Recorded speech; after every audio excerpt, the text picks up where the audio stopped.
These are serial killers that got caught for being idiots. And yes, this is a series, so make sure you follow along. This is David Berkowitz, also known as the Son of Sam. He's best known for being the serial unaliver who believed that his neighbor's dog was telling him to commit the crimes. And he was really hard to catch. His attacks felt random and lacked pattern, other than the fact that a lot of his victims were women with long brown hair. But the thing that did this man in was that he parked illegally while committing one of the crimes. Cecilia Davis was out walking her dog one night when she saw a car being ticketed. And then out of nowhere, she sees this figure come towards her with what looks like a gun in his hand. She freaks out and runs away, but hears 2 gunshots get fired behind her. The next day, she learns that 2 people, Stacy Moskowitz and Robert Violante, had been shot in that area. So she calls the police and tells them everything she saw that night. The man with the gun, hearing the gunshots, and seeing the car with the ticket.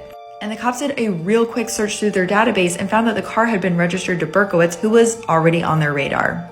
And the second they went to question him about it, he confessed to everything. If you're in Pittsburgh and you hear a mysterious recording of a baby crying or a child calling for help, lock your door. I have like 5 minutes to do my makeup. So more and more people in Pittsburgh are complaining about hearing babies crying outside of their windows at night, as was the case with Olivia Bennington last week. Her sister claimed that Olivia would wake up every night at 3 a.m. claiming that there was a baby wailing outside of her window. But her sister never heard anything and honestly felt like Olivia was going crazy. Then one day, Olivia's sister came home to find Olivia packing an overnight bag. Olivia said she had to leave. There was something outside of her window tormenting her. If it wasn't a baby, then she had no idea what it was, but it felt like it was something evil. Olivia couldn't stop her sister from leaving. And she's the 5th person this month to go missing after having similar complaints.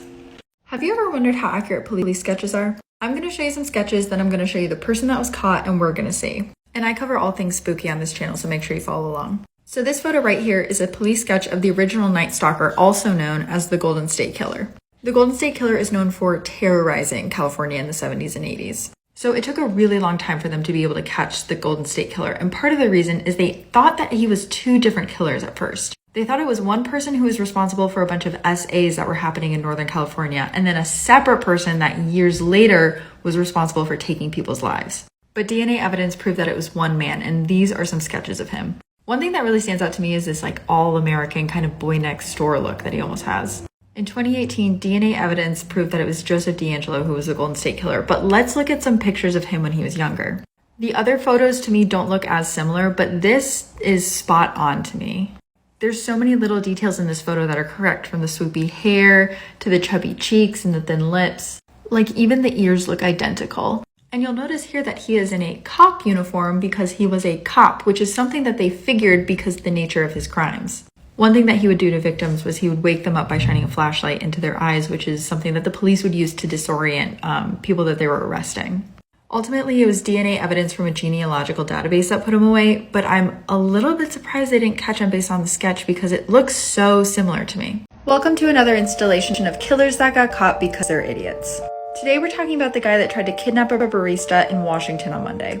And while he's not a killer and it's unclear if that was his intention, he's still an idiot, so he's on the list. In this video, you can see here where Matthew Darnell tried to kidnap a barista by pulling her through the small drive-through window. It's unclear why he thought that would work, but thank God it was his plan because the barista was basically uninjured in the whole ordeal. Let's now take a look at this large and identifiable tattoo that says Chevrolet in cursive that ultimately helped the police identify Matthew. I'm not here to tattoo shame anyone, but maybe don't commit a crime where the only 2 parts of you caught on security footage are your face and a hyper-specific tattoo that is unique to you. Also, as he's leaving, he stops here, and I don't know if that's to collect the $5 in loose change that she dropped. But as he's leaving, we get a really great glimpse of the back of his truck and his license plate, which also helped the police identify him. Matthew is currently being held on a $500,000 bail, but let's hope he never gets out. Killers that got caught for being stupid, part 3. And then this is a series I've been doing, so make sure you follow along. I just felt like I had to make this video, but we're going to talk about this guy right here. I remember when the Idaho tragedy first happened, there was this idea going around online that some criminal mastermind had done this, that it was a serial offender that was never going to get caught. When in reality, no, it was just done by this dumbass. And you could tell that he thinks he's the smartest guy ever, but we're here to knock him down a peg. For one, Brian had his phone on him the entire time he was casing the house leading up to the crime and for most of the night he committed the crime. And when the cops got his phone records, he literally drew a map of him driving straight to the crime scene that night. And the reason the cops had enough evidence to grab his phone records was he left part of the weapon he used in the house that night in a room that he locked behind him. So even if he did realize he had left it there was no way for him to retrieve it. And he walked straight past one of the surviving roommates, somehow without seeing her, and she was able to give an exact description of him to the police. And the police went to go question Brian because they knew he drove a white Elantra, but the first thing they noticed was that he had the bushy eyebrows that the roommate described the person in the house having. So the next time you see his stupid photo and hear, oh, he was a PhD student, he was learning how to commit the perfect crime, no. This is why these old cathedrals freak me out. So in Loudun, France in the 1600s, there was this cathedral. And one day, all of the nuns that worked there were complaining about having the same nightmare. All of them were seeing this shadowy figure that they referred to as the cloth man. He would appear angelic at first, but then would quickly turn demonic. This was terrifying the nuns, but it started getting so much worse. See, after these nightmares started happening, the nuns started showing symptoms of demonic possession. Mass hysteria broke out, and some of the nuns were able to bend over backwards so their shoulders were touching their ankles. It was also said that others were caught levitating. But these nuns thought they knew who was doing this to them. The head priest at this cathedral was a man by the name of Father Grandier, and he was accused of practicing black magic. He was eventually burned at the stake, but they were not able to exorcise the demons out of the nuns. And in fact, many of the men who tried to perform exorcisms suffered horrible fates, even claiming that Grandier's ghost was tormenting them from beyond the grave. Have you ever wondered how accurate police sketches are? I'm going to show you a sketch, then the person, and we're going to see. And this is part of a series, so make sure you follow along. This is the Unabomber, probably the most famous police sketch ever drawn. And this is what was seen in 1987 by the only woman to ever see him in action. He'd go on to mail 16 bombs across the country over the course of 18 years. And this is a picture of a young Ted Kaczynski, the man that did it. The Unabomber was incredibly hard to catch because he lived in this shed and was a total recluse. It was actually his brother's wife that suggested that Ted was the Unabomber because she recognized his writing style in a letter that he had written to authorities.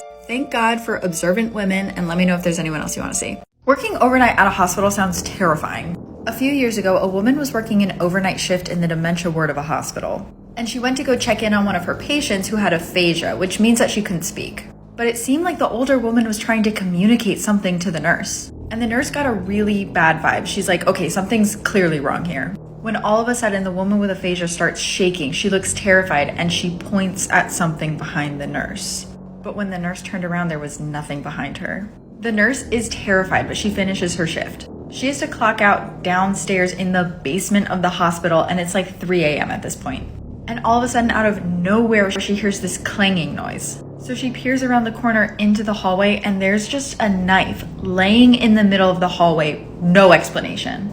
I actually shared this scary story and a bunch of other hospital-related scary stories in this week's episode of the podcast. Have you ever wondered how accurate police sketches are? I'm going to show you someone who committed a crime and then a sketch, and we're going to see. And this is a series, so follow along for more. So in 1971, John List annihilated his entire family.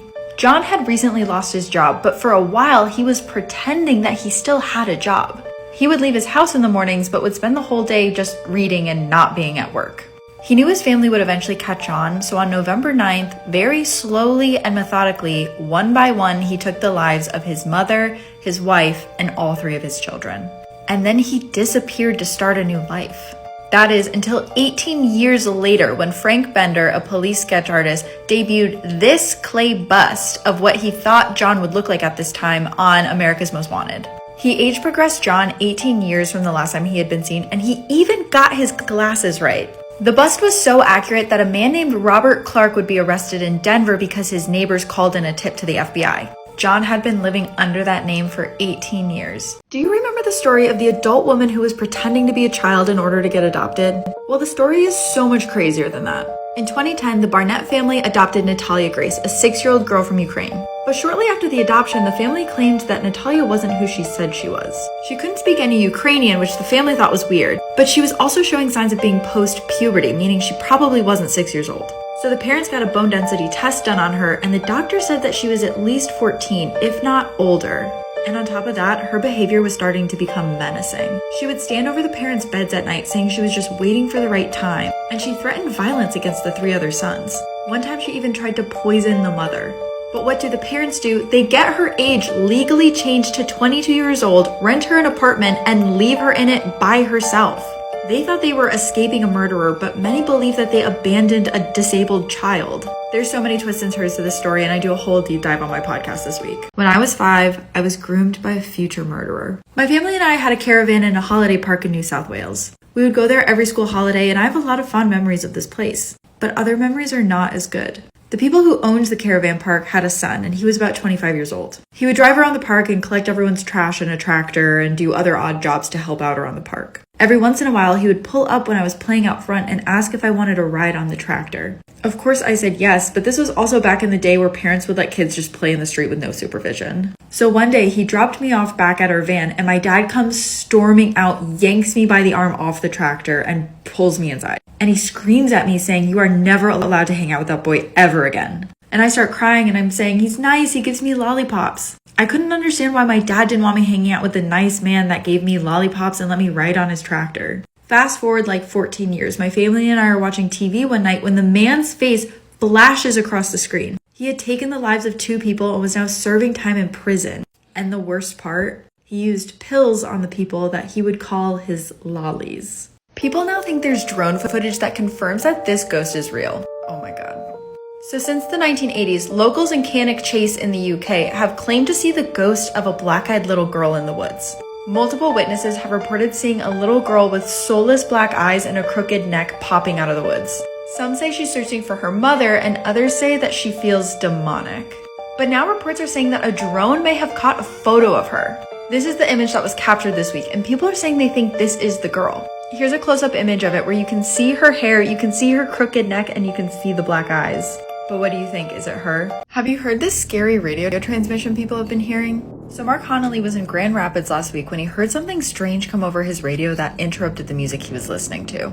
He described it as a man's voice, but really low and just humming a simple tune that Mark had never heard before.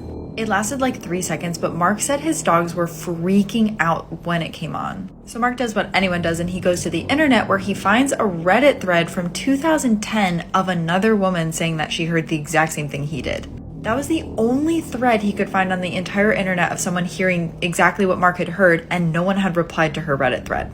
He also noticed that she stopped posting 3 weeks after she reported hearing the noise, and she had been posting like a lot before that. But now when you look it up, like 4 people within the last week have heard this noise all throughout the Midwest. And still, no one knows what it is, but they all say that it comes over usually a car radio around 11:30 at night. Erica's family told her they were going on vacation in Lake Tahoe, when in reality they were dropping her off at a Troubled Teen Wilderness program that she would not survive. Erica Harvey was just 15 years old when she was dropped off at the Catherine Freer Wilderness program. The program promised Erica's family that they could get her off drugs, but the staff were not trained very well. The first day that she was there, the kids all went on a really long hike, and Erica started showing symptoms of dehydration. Erica was also on antipsychotic medication, which was something the staff did not have any experience with. So when she started speaking gibberish and her eyes rolled into the back of her head, they thought she was being dramatic. And when she fell over backwards into a ravine, they completely ignored her. Finally, after an hour, they went to go check on her, but Erica didn't have a pulse. The staff called a medical helicopter, but they didn't know where they were, so they gave them the wrong coordinates. By the time Erica saw a doctor, it was 5 hours later, and